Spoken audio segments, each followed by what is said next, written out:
interested in Imam al-Hussein when Abu al-Fadl Abbas went to Imam al-Hussein changed the fate of humanity forever, away from the ultimate martyrdom that he knew he was about. He said, look, you're following those people, for example. Today we must welcome every human being. أعوذ بالله من الشيطان الرجيم. بسم الله الرحمن الرحيم. On the 27th of Rajab, 60 years after the migration of Rasulullah from the holy city of Mecca to Medina, and less than 50 years after the demise of the seal of messengers, Khatamul Anbiya, Rasulullah, on a dark and lonely night, Al-Imam Abu Abdullah al-Hussein went towards the visitation of the grave of his grandfather Rasulullah,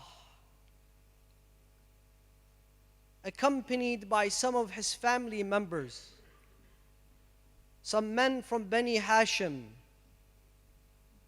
They say that this indeed was an extremely special ziyarah of Imam al-Hussein to the grave of his grandfather. The men of Bani Hashim narrate, they say Imam al-Hussein repeatedly, many times, said his goodbyes to Rasulullah. It's as if it was going to be his last ziyarah. It's as if he was never going to return to the grave of his grandfather Rasulullah. It's as if it was truly his last goodbye. زاره زيارة مودع لا راجع إليه. He sat in front of the grave of his grandfather and he wept and he cried, saying his farewell. Then he stood and he made an important declaration, a very important statement to his men, to his family members. He informed them that he was going to embark on a special journey. He was going to take over an extremely important task. And he has chosen the path of martyrdom and sacrifice, fi sabilillah. 1,381 years later, brothers and sisters, we gather here this evening to commemorate Imam al-Hussein and the martyrdom of Imam al-Hussein. Millions upon millions of people around the world will wear black from this evening, and they will gather in majalis to commemorate the aza of Imam al-Hussein. However, what's extremely important for us to understand and to keep in mind is the vision of Imam al-Hussein, the mission statement of Imam al-Hussein. And Imam al-Hussein has made that extremely easy for us.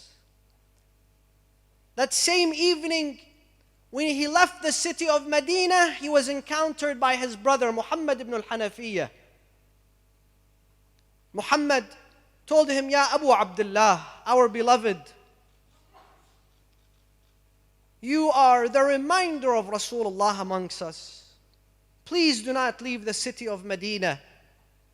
There and then Imam al-Hussein made it clear to Muhammad ibn al-Hanafiyyah and to millions of people around the world and within the course of history what his mission statement is going to be. He says, أني لم أخرج أشرا ولا بطرا ولا مفسدا بل خرجت لإصلاح أمة جدي رسول الله لكي آمر بالمعروف وأنهى عن المنكر وأسير على سيرة جدي وأبي. وهذا يزيد رجل فاسق فاجر شارب للخمر مبيح للنفس المحترمة وقد ركزني بين اثنتين بين السلة والذلة وهيهات منا الذلة يأبى الله لنا ذلك ورسوله والمؤمنون. Very brief, precise mission statement of Imam al-Hussein. He says, I do not embark on this journey for any other reason, for any other purpose besides to rejuvenate and to perfect the ummah of my grandfather Rasulullah, and to take lead from the example of my grandfather and my father Amir al-Mu'mineen, to enjoin the good and forbid the evil, to rejuvenate the Muslim ummah. This was the ultimate purpose of Hussein ibn Ali. This is why I always say that we must write the mission statement of Imam al-Hussein at the entrance of all of our majalis. From the very first night of Ashura, every time we enter a majlis and we leave from a majlis, we must remind ourselves with the mission statement of Al-Imam Abu Abdullah al-Hussein, so we do not off track, so we do not get involved in the cultural activities of the month of Muharram and we forget the bigger picture of why is it that Imam al-Hussein embarked on this special journey. Imam al-Hussein went to Mecca.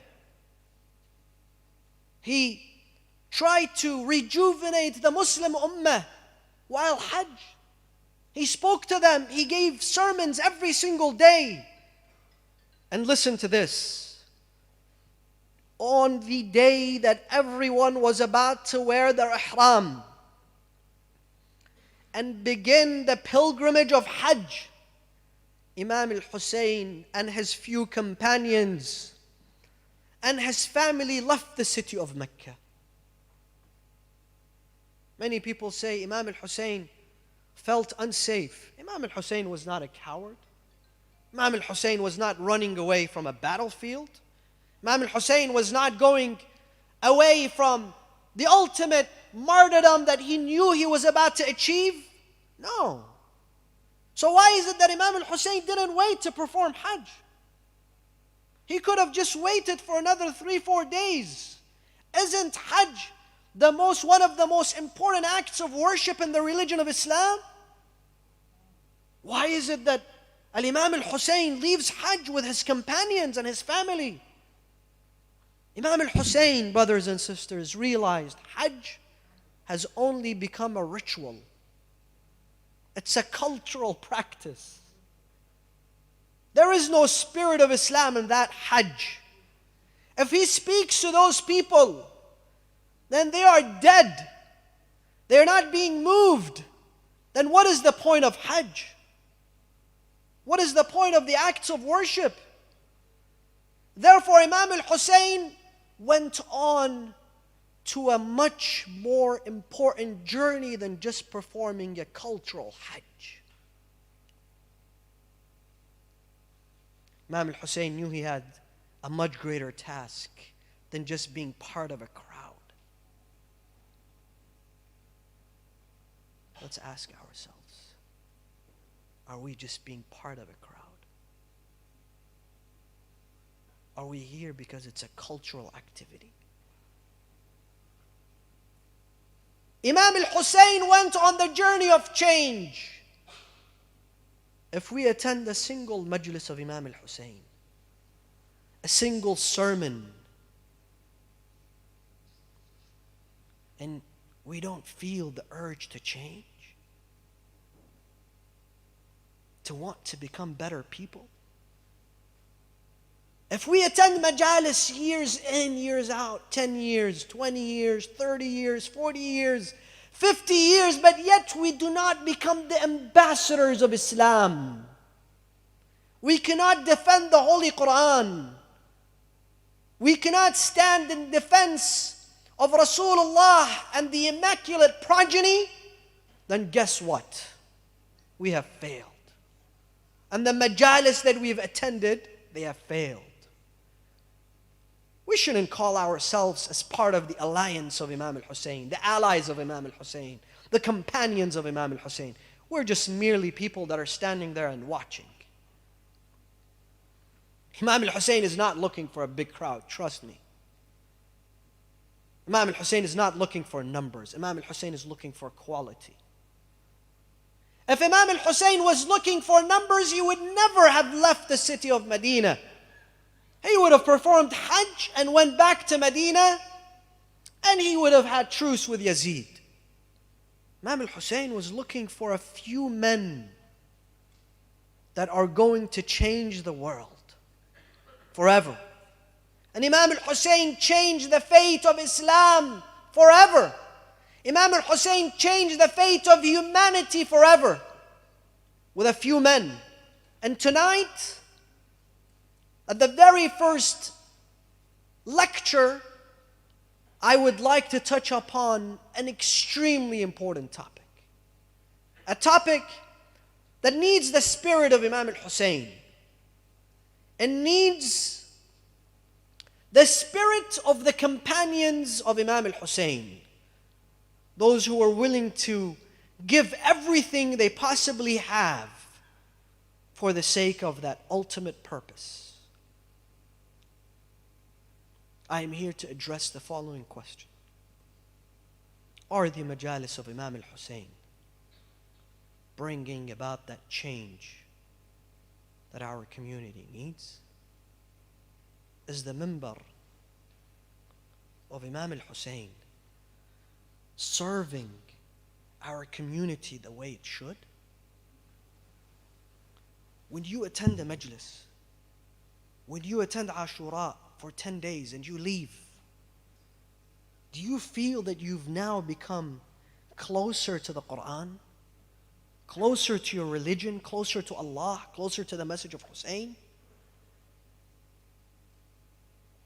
Is the minbar truly doing that for us? Whether it's here or elsewhere in the world.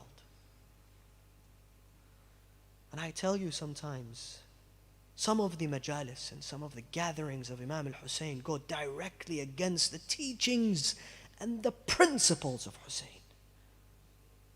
Yeah, it's a huge statement. But let me explain to you. Today, many of the majalis and the gatherings around the world, and especially in the West, are based on a nationalistic approach, a cultural activity, a cultural festival. What do I mean? You know, it's very difficult for me to sit in my vehicle and end up in Najaf or Karbala or Basra every evening, and then the next day be in LA or, for example, New York or London or Sydney for work or for school. So what we've done is we've made Husseyniyat, we've made places, centers, organizations in the name of Imam al-Hussein, but to remind us of how we used to do things back home. Because obviously we can't go back home every day. So you find centers in the name of Imam al-Hussein, but you go there and they're just for Iraqis. Or you go there and they're just for the Lebanese. Or you go there and they're just for the Afghani community, the Khoja community, the Pakistani community, the Indian community. And they do things exactly the way they're done back home. It's a cultural activity. And you wonder, 10 years, 20 years later, when those people are attending those majalis and you hold them and you say, listen, you've been attending majalis for about 30 years now. Let me ask you very simple questions about Islam. Go ahead. Name the first 12 chapters from the Quran. Well, I know the first 3, but then do I have to mention them in order? It's kind of difficult. Really? Tell me the years in which every imam took the leadership position of imamah. Imam al-Rida, which year did he take the leadership position of imamah? And which year did he end up giving it to Imam al-Jawad? How long? Very, very simple alphabetical questions about Islam. I'm not talking about detailed fiqhi issues. Do we know how to defend the Holy Quran? You attend majalis for 20 years and then you end up going to college or going to work and you speak with your employer or your employee and they're asking you, listen, you know, those verses in the Quran when it talks about killing non-Muslims, what are they about? You're thinking, last night in the lecture, the speaker was talking about the horse of Imam Hussein. Was it brown or white? Oh, that's not going to help me answer this question.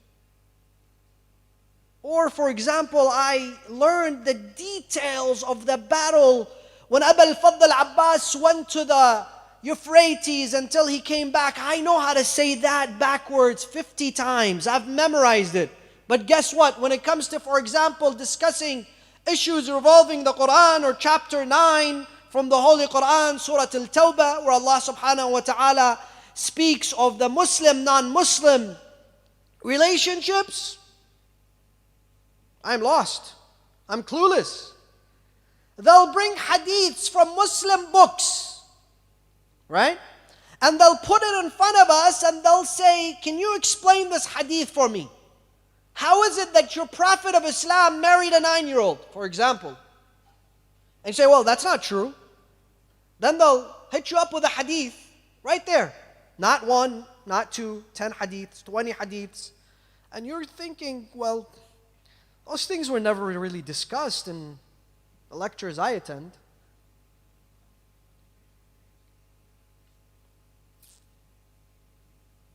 If we attend the majalis of Imam al-Hussein and we do not become ambassadors of change within our community, where we live and how we live, then the majalis and our attendance in those majalis have failed. So when you see all those cultural places, and it's funny, you know, because people in the street, they're driving, following all the laws or the regulations, they park, you know, they put on their seatbelt, they do everything right, but as soon as they get into that place where they've made, just like back home, they've decorated it like back home, the food they give is, they don't even drive now, they don't even drive correctly now. They'll double park, they'll block driveways, all sorts of things. And as soon as they leave, once again, no, they're back to their normal lives. Let's not be selfish with Imam al-Hussein. Imam al-Hussein is not about a cultural, ritualistic activity.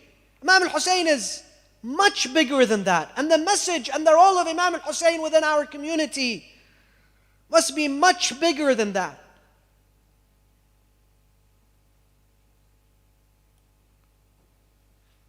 Many of the times,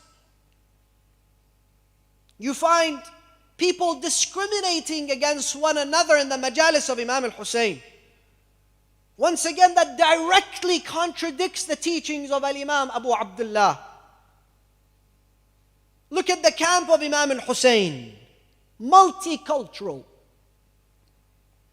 multi-religious. Today we must welcome every human being who is interested in Islam, in the Holy Quran, in the Ahl al-Bayt, in Islam, in humanity, in freedom, in justice, in liberty, in equality. Whether they are Shia, Sunni, Sufi, Christians, Jews, atheists, I don't care what they are. If they are interested in Imam al-Hussein and his message and his legacy, we must welcome them in open arms.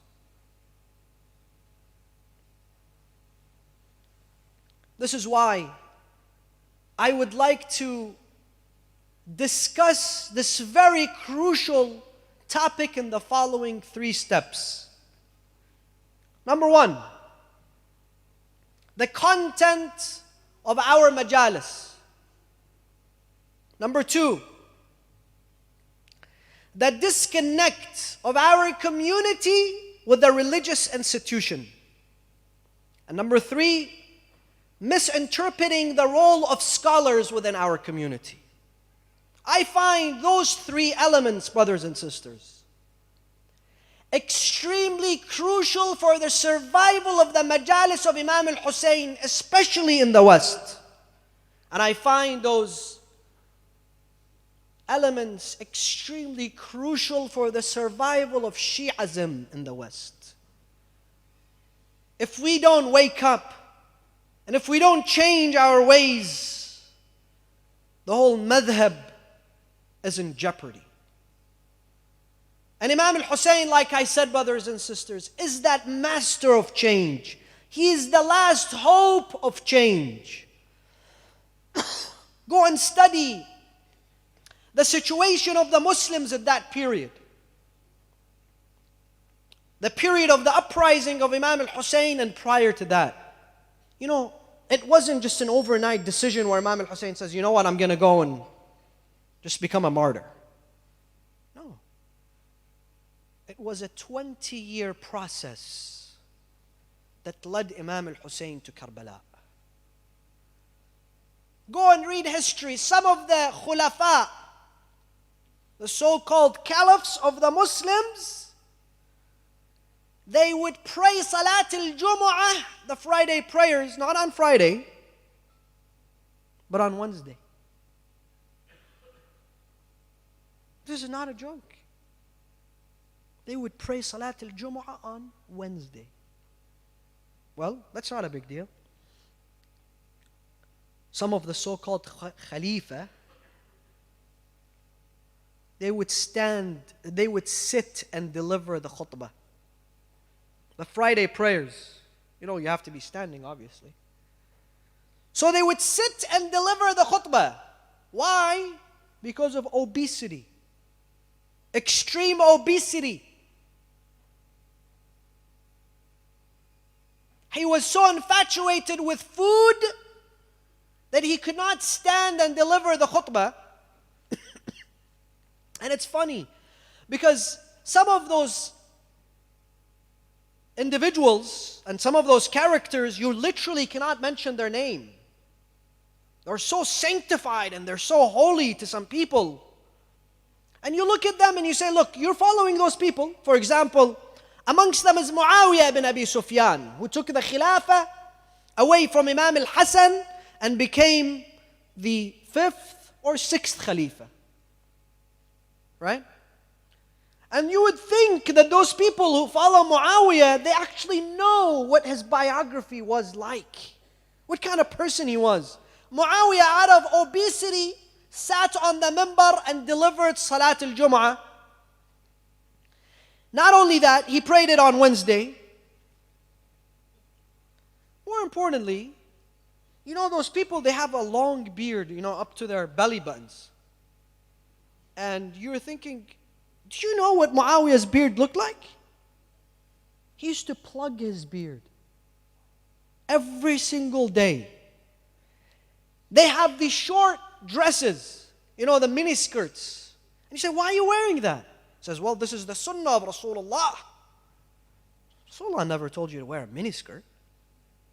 He says, don't let your dress drag, because obviously back then, you know, there weren't any paved streets, so people's dresses were getting dirty. So Rasulullah was speaking of cleanliness, but he wasn't, you know, asking us to walk around with miniskirts. History says, and I kid you not, go look at the biography of Muawiyah bin Abi Sufyan. Once he would enter the mosque as the Khalifa of the Muslims, 7 people would have to carry his dress. Yeah. When he would enter, his dress was so long that 7 people would have to walk behind him carrying his dress. Is this a Khalifa of the Muslims? And, you know, after Muawiyah, the situation got so much worse that the only hope for survival of Islam was Imam al-Hussein. Today, sometimes we feel there is no hope. But the majalis of Imam al-Hussein are meant to rejuvenate the community of Imam al-Hussein. And that is why I have chosen to speak of those very important factors to bring about change and to ensure the salvation of the madhab of the Ahl al-Bayt, especially in the West. Let me list them to you one more time. One is صلوا على محمد وآل محمد.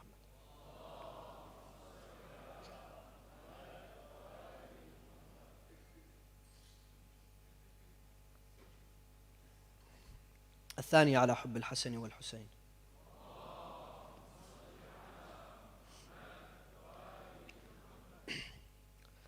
First is the content of our majalis, the content of our Islamic centers. Number two is the disconnect of the community and the religious institution. And number three is misinterpreting the role of scholars. Let's discuss them one by one. Brothers, we have a huge dilemma. And we should not ignore this topic. Many of us, when we attend the majalis, whether it's Muharram, whether it's Ramadan, whether it's Arba'een, whether it's a weekly program, we don't feel connected with the content. The content that is being delivered. You know, sometimes some people, they have actually memorized the majalis every single night. They know if they go, the speaker who they've been listening to for 20 years, first night, this is his topic. For the past 20 years, it doesn't change. Second night, this is his topic. Third night, that's it. Seventh, eighth, they'll have it memorized. They'll say it before he says it. And obviously, this new generation is not going to tolerate that.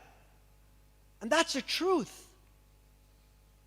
That is why we need to change the content of the majalis to the following three. Number one, the content of every majlis should revolve around the Quran, the holy book of Allah.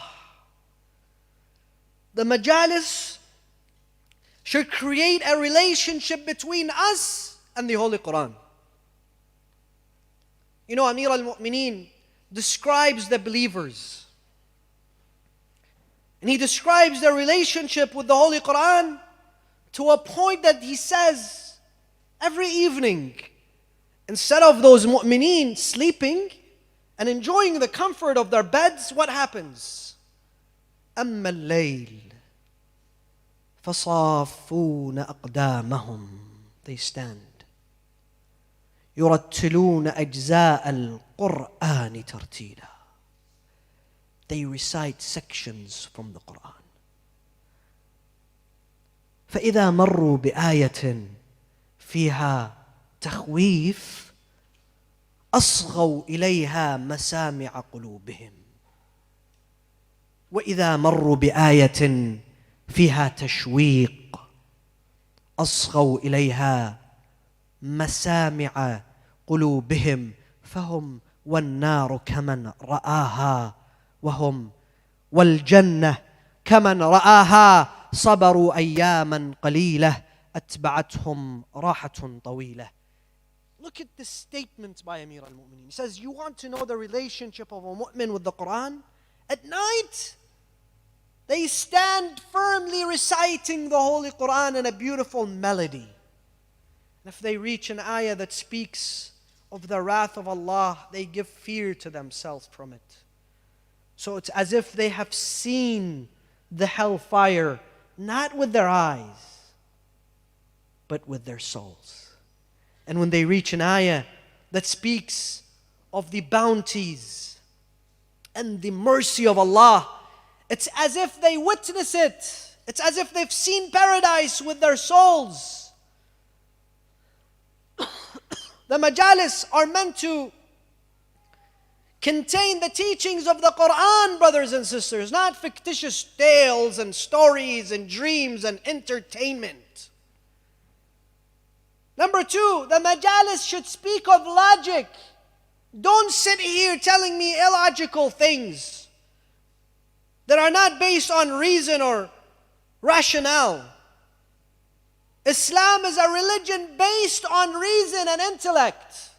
Islam began with Bismillah ar-Rahman ar-Rahim, Iqra bismi rabbika alladhi khalaq. Don't sit there talking about dreams and fictitious tales and stories for 2 hours. You know, some of the lectures are more like a Bollywood movie than a lecture, an intellectual debate. Third, do not exaggerate. Do not exaggerate in anything. You know, some of the speakers or orators or reciters of Masa'ib, they exaggerate everything so much. And you ask them, brother, you know, I missed this. Which book is this from? Well, I just made it up. What do you mean you made it up? This is the tragedy of Aba Abdullah al-Hussein. This is a tragedy that the Malaika cried upon. You're making it up? Why? So that people can cry more? Isn't 1 minute of the tragedy of Imam al-Hussein enough for us to weep for centuries? So we end up making stories? And guess what? We make up some stories as a part of the exaggeration, and people will then start doubting everything that we say. You know, they say there was an orator, and he used to really exaggerate the event of Ashura. So he would say, for example, Qasim, he went to the battlefield and he killed about 50,000. And then Abbas came and he killed about 100,000. And then Ali Akbar came and he killed about 500,000. So they came to him, they said, listen, you know, there weren't as many numbers in all of Iraq at that period, you know. If all of Iraq gathered at that period and Sham together, they weren't about, you know, the numbers you're saying only Qasim killed. So this is, you know, this doesn't look good. So, you know, tone it down. He says, okay. Goes and sits on the minbar and he, you know, starts with Qasim, and then he says, Qasim killed, you know, 50,000. Somebody sitting there, he coughs and he realizes the number was big. So he says, okay, 20,000. He coughs again, he says, well, 10,000. Then they move to Ali al-Akbar and he reaches Abbas, says, and Abbas, he killed 500,000. This guy starts coughing. So he looks at him and he says, fine, 200,000. Until he reaches 10,000, he says, listen, you can cough all year long. I'm not going to go under 10,000 for Abbas. And sometimes those things are so exaggerated, and we feel it's part of our respect towards Amir al-Mu'mineen, our respect towards Imam al-Hussein, our respect towards the martyrs of Ashura. Indeed, it is the greatest form of disrespect to them.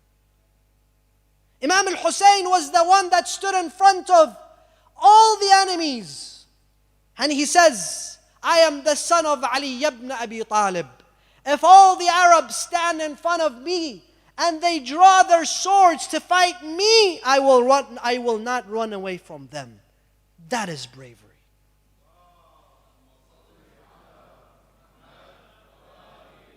That is Hussein ibn Ali. Or else if Hussein wanted to employ miracles on the day of Ashura, he wouldn't have been killed. And he wouldn't have been slain thirsty.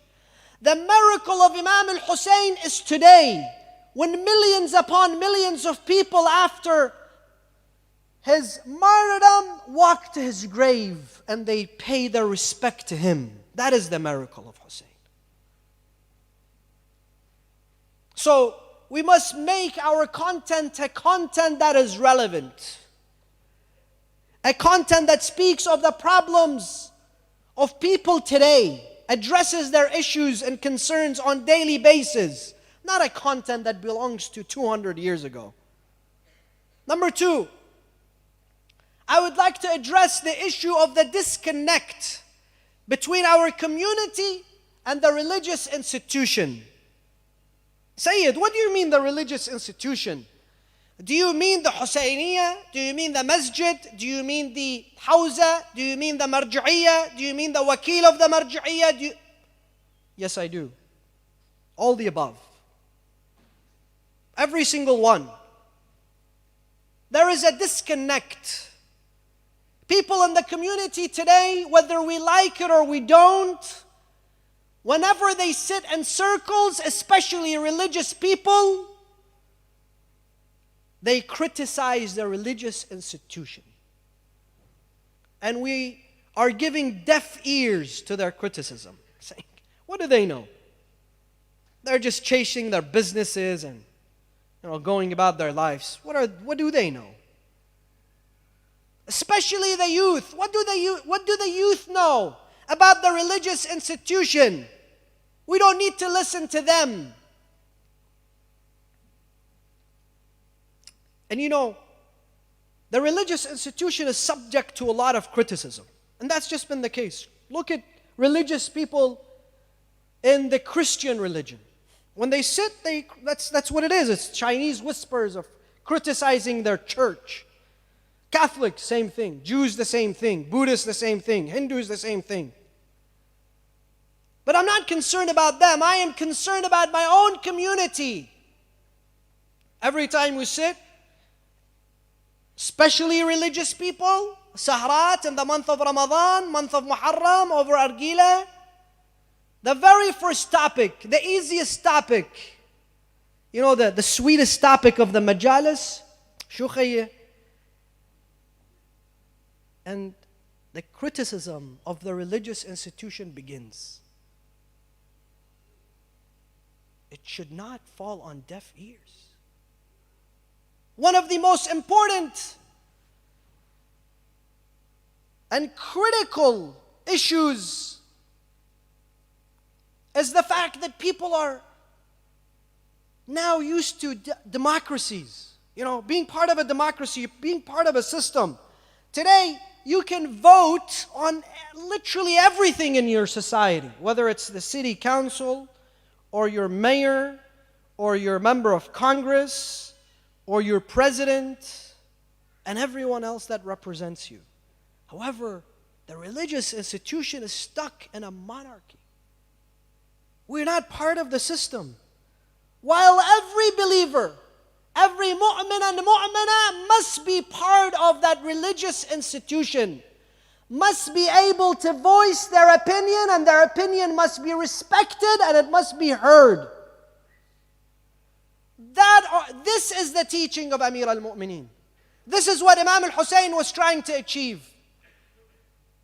Don't let anyone else fool you otherwise. People will stand in front of Amir al-Mu'mineen and khutbat al-Jumu'ah, and they would criticize him. And Imam Amir al-Mu'mineen would listen to them, even though he was ma'soom. And their criticism was never falling on deaf ears. Amir al-Mu'mineen, when he went to Kufa and he became the Khalifa, he built his bedroom right next to the entrance of his house. And he put his house right into the downtown. So some people, they came to him, they said, Ya Amir al-Mu'mineen, you're good at everything except engineering, man. Who puts their bedroom right next to the entrance? He says, I do. Why, Ya Amir al-Mu'mineen? He says, because people will knock at the door of the Khalifa. And if my bedroom is all the way to the end of the house, it takes time for me to come and open the door and listen to what they have to say. So I've kept my bedroom right next to the entrance. So as soon as they knock at my door, I am available to them. That is the religious institution. And that is the role of the ulama today. To listen to the community. Number two,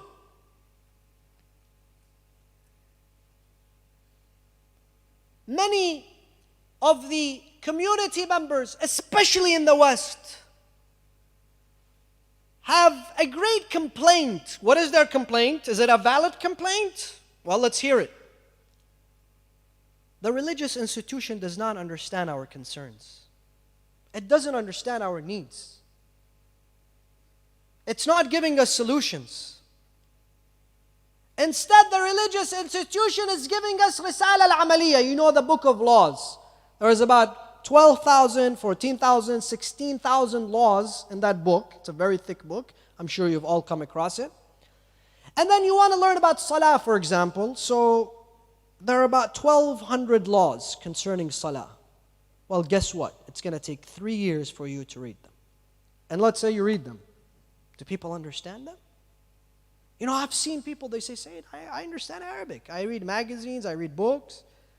But when it comes to the Risala of the Amaliyah of any marja', I read it and I don't understand it. It's confusing to me. I don't understand what ihtiyat means, what precaution means. I don't understand what tark al-awla means. I don't understand all those terminologies and the wording of those laws, and they're just too many. And they confuse me. We need a much simpler book of laws.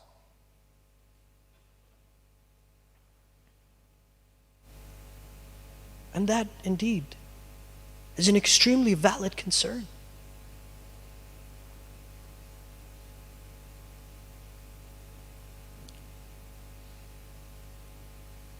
Number 3, the believers, the men and women living in the West, they have a different lifestyle. They have different concerns. They have different needs. And the religion of Islam, especially the fiqh of Ahl al-Bayt, is a flexible fiqh. As a fiqh that's meant to make our lives easier. It's meant to make our lives beautiful. It's meant to draw us towards the religion of Islam. It's not meant to make the religion so complicated that you're saying, listen, I don't want to have anything to do with religion. I can't follow those laws. They're just too difficult.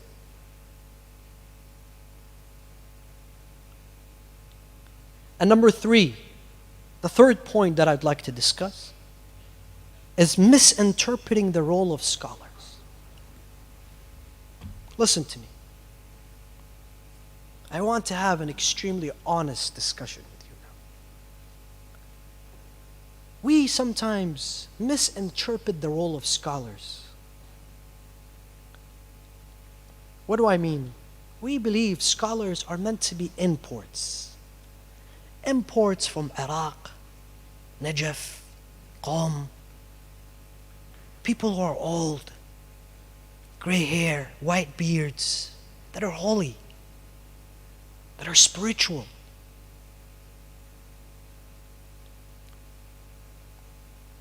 That is not the role of scholars. Yes, we have many different kinds of scholars. Some of those roles, some of those tasks must be played by those who have 50, 60, 70 years of experience at the Hawza. That is the role of the maraja, the teachers, the researchers, those who head the research. But today in the West, we need scholars amongst you, from your community, that understand your concerns. And don't tell me, well, Sayyidina, I can't become a scholar. I mean, it's just not the lifestyle I want. Why not? You know, let me give you this beautiful story, and I think within the story a lot of questions will be answered. One day a young man was caught stealing in a village in Iraq. So they gathered and they said, you know what, we're going to cut his hand. He just goes around stealing, and he's a thug, and he's a gangster, and look at him. We're going to teach him a lesson. So he says to them, listen, instead of amputating my hand, let me leave the city. I'm never going to come back. And you know, the elders of the community, they came and they spoke, and they decided they're going to let him go. He walked out of the city. Didn't know where to go. It was nighttime, it was dark, he was lonely by himself. And he says, "Oh Allah, I hear you're the most compassionate Lord. You're forgiving, and you're kind, and you're gracious, and you forgive all of our sins. Would you forgive my sins? Are you that merciful? Would you help me? Would you guide me? God, I'm testing you today. I know I'm a sinner, but I'm testing you. This very second. Are you that God that I've heard of?" And then he just goes to sleep. The next day comes a caravan, and they wake him up. "Hey, what are you doing sleeping in the middle of the desert? It's dangerous. Where are you guys going?" They say, "We're going to Najaf. You can tag along." Tags along, ends up in Najaf, doesn't have a place to stay, so he goes to a hawza, a dormitory, and he sleeps there 1 night, 2 nights, 3 nights, and he gets introduced to a scholar, and the scholar tells him, "I don't care what your background is, but you should start your hawza studies. Study the religion of Islam." Doesn't know this guy's a thief. And he, right there and then, realizes that this was the window of opportunity from Allah to him. This was his calling. At that moment, he was able to forgive himself. He was able to forget his past. He didn't sit there and say, "Well, I'm a thief. What am I going to do at the hawza?" No. He realized that Allah is that merciful, compassionate Lord. He studied and studied for 20 years, and he became one of the closest scholars to the grand marja of his time. People that debate the grand marja of his time. One day, as he was sitting next to the grand marja, and they were debating over a fiqhi law, a delegation from his village came to visit this marja. The same people that wanted to amputate his hand. Subhanallah. Look at how Allah works in mysterious ways. And they came and they sat next to the marja. Obviously, they don't know this guy. They don't recognize him. He said to the marja, "Sayyidina, we would like for you to send us your finest of students." So they become your ambassadors and they teach us. So the Sayyid said, "Which village are you from?" They said the name of the village. He said, "This man is from this village and he is amongst the finest of my students. Please shake his hand and take him with you." He himself says this story. He says, every single one of those men who wanted to amputate my hand 25 years back, kissed my hand, respected me, and took me as the alim in their village. Don't tell me I can't become a scholar. There is no monopoly on knowledge. There is no reason for you to feel that your background should stop you from becoming a scholar. Every time Allah speaks of prophets in the Quran, He says the prophets were amongst them, from them, spoke their language, was like a brother, was like a cousin. Yeah, your brother understands you. Your cousin understands you. They are one of you. The only way for us to see that great change within our community is once people go and they study. They truly study. Some people, they go to a long ziyarah trip, like 3 months, and they come back with a turban. Habibi, what happened? What's this? Wallah amalit sheikh. What happened? Did you receive revelations there? Or, No. I truly mean, go and study. Go and see the scholars. Go and see the seminary and stay there. And come back as a learned scholar, fi sabilillah, and illuminate the path of your community and guide them and rejuvenate them and bring about change to them. If we do this, then there is hope for the survival of Shiism. And if we don't, brothers and sisters, then I am afraid we are putting the future of Islam and Shiism in jeopardy. والسلام عليكم ورحمة الله.